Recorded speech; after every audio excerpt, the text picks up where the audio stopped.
I have a video here that I must have seen about maybe several times.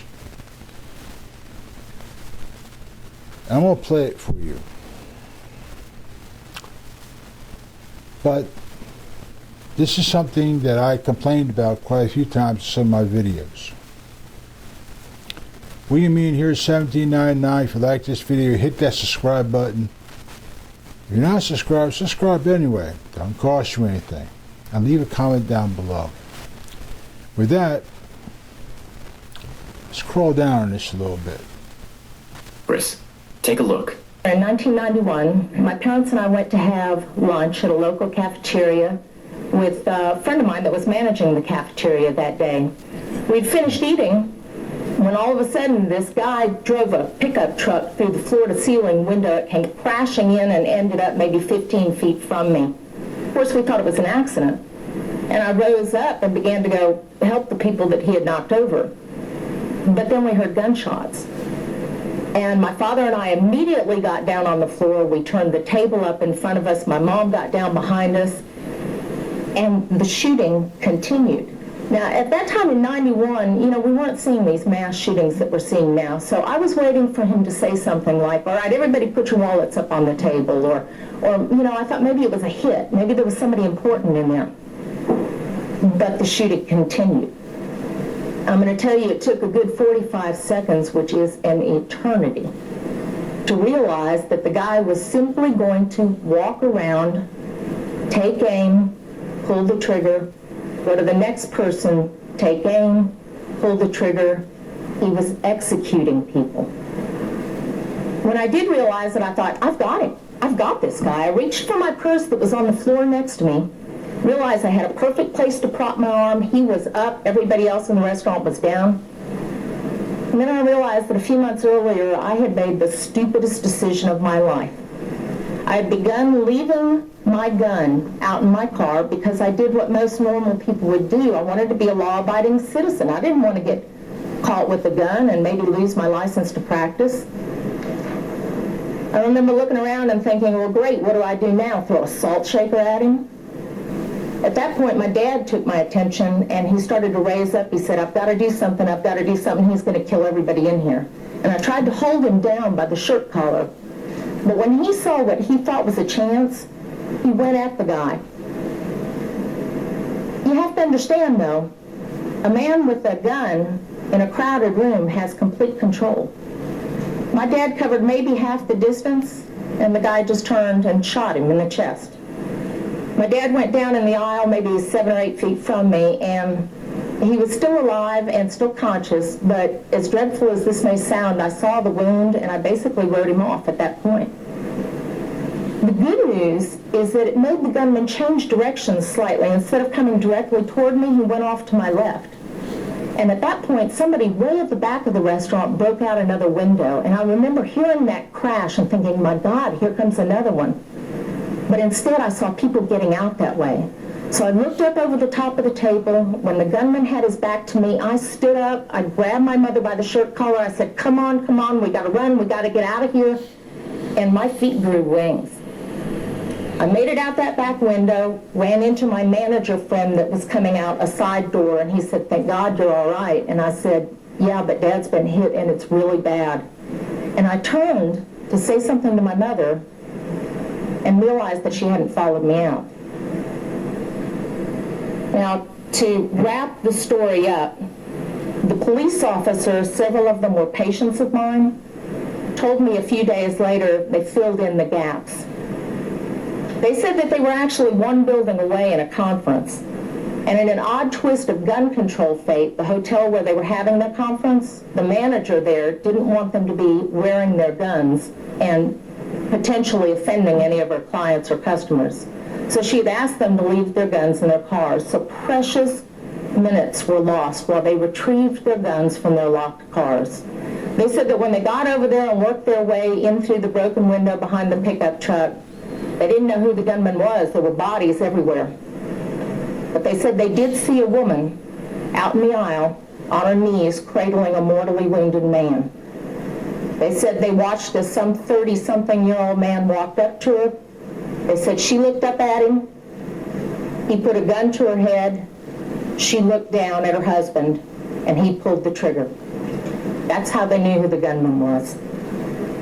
They said all they had to do was fire a shot into the ceiling, and the guy immediately rabbited to a back bathroom alcove area. He exchanged a little gunfire with them and then put a bullet in his own head. 23 people were killed that day, including my parents. It didn't occur to me at the time, but Mom wasn't going anywhere without Dad. They had just had their 47th wedding anniversary. So you may think that I was angry at the guy that did it. But the truth is, that's like being mad at a rabid dog. You don't be mad at a rabid dog. You take it behind the barn and you kill it, but you don't be mad at it. But I've got to tell you, I was mad as heck at my legislators because I honestly believe that they legislated me out of the right to protect myself and my family. And I would much rather be sitting in jail right now with a felony offense on my head and have my parents alive to know their grandchildren. With that, I thank you. Gun control. This is what happens with gun control. Can't make this stuff up. When you look at these gun-free zones and you have to take your firearm, unload it, put it in a lockbox, and put the ammunition or your magazine in a glove compartment, and go into some of these places, whether it be a special event, or whether it be a restaurant, or whether it be a mall or a store or someplace that they do not allow you to carry a firearm. Stuff like this happens. And it has happened.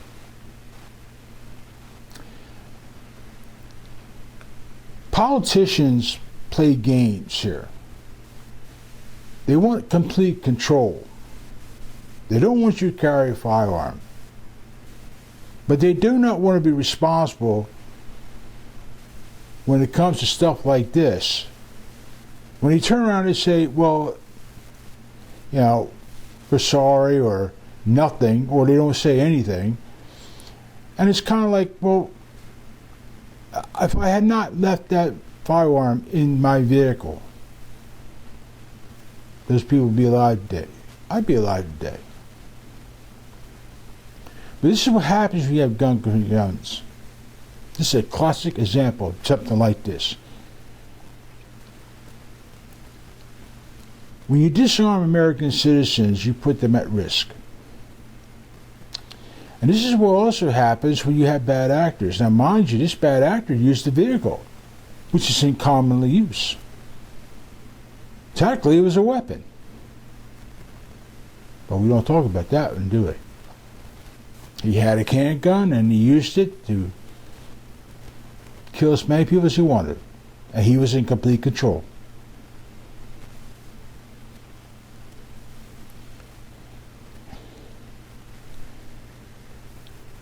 And the sad part about it too is also we have this 10-round magazine nonsense, which I did a video just recently about 10 rounds, and I want to drop it to 6. So they're talking about it.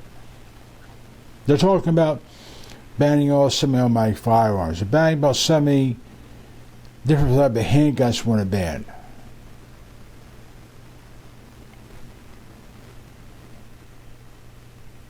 It does nothing to stop things like this. He probably had a full magazine, probably a 15-round magazine, and he had complete control. 20-some bodies are in there, so he must have had more than one magazine, and you know they weren't 10-round magazines, I bet you.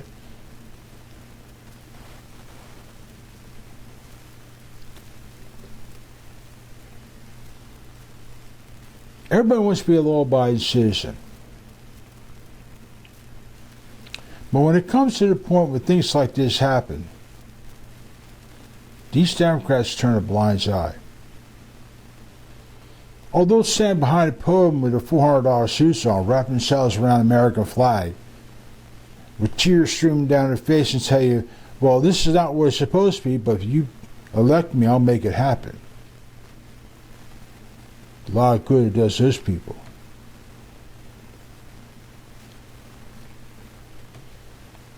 You can't ban people out of existence the right to defend themselves. States politicians want to play God. Now, did any of these politicians go to these people's funerals or viewings and offer their condolences? No, wouldn't be surprised. Democrats won't do that. They'll admit their guilt.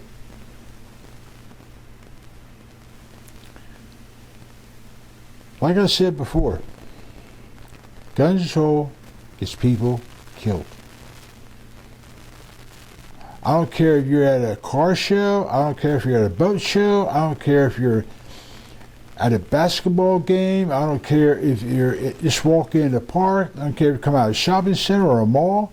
And now with all this terrorist stuff now that we have to deal with, more reasons why you should have a firearm to defend yourselves. But nobody wants to get locked up. Nobody wants to be sitting in jail. Well, I got that point. But you got a mother with children, or you got a family, or yourself. And this is what happens. Can't make this stuff up. I preached this quite a few times. Bad actors are not going to play the rules. Bad actors are not going to sit there and worry about whether they're legal or not. He probably bought the gun illegally, or probably came in the country illegally. Who knows? You can't make this sort of stuff up. You can't. There's no way in hell that you can just sit there and say, well, we're going to ban this and ban that. We're going to make this gun-free zone, that gun-free zone, that gun-free zone. And if you have that firearm in the gun-free zone, you're going to jail. Regardless if this man kills 15 or 16 or 25 or 30 people. It's immaterial. You are what we're after.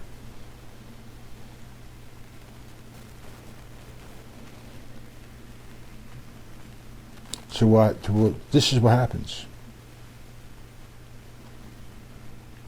Politicians need to be held accountable. Because it's almost as if, yeah, they were responsible for what happened because of their laws. But politicians just, not my problem. Did you obey the law? That's all that matters. What about the 25 or 30 people who lost their lives? That's exactly what it looks like. It's just like you got 600,000 people lost their lives to these illegals. And more, because I've been reading up on how many people more lost their lives. And now there's terrorist threats in our face. Can't make this stuff up, people. You can't. So if you like this video, hit the subscribe button down there, and I leave with this. I guess the best way I can say is, you're going to make a decision. Make it the right one. I know nobody wants to wind up in jail, but nobody wants to wind up in the graveyard, because I tell you, the morgue is busy, looking for business. Till then, you take care and you train regularly. And I'll catch you around.